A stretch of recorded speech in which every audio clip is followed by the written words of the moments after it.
Hello everyone, আশা করি সকলে ভালো আছেন।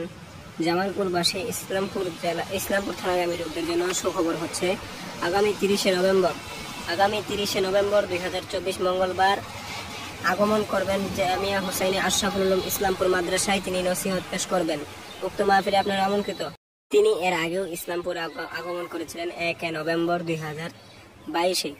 তো পুনরায় আগামী 30শে নভেম্বর আবারও সিদ্দিকি আসতেছে জামিয়া হুসাইনি আশরাফুল উলুম। এই বিষয়টা আপনারা কি করে দেখছেন অবশ্যই জানাতে পারেন আমাদের কমেন্ট বক্সে।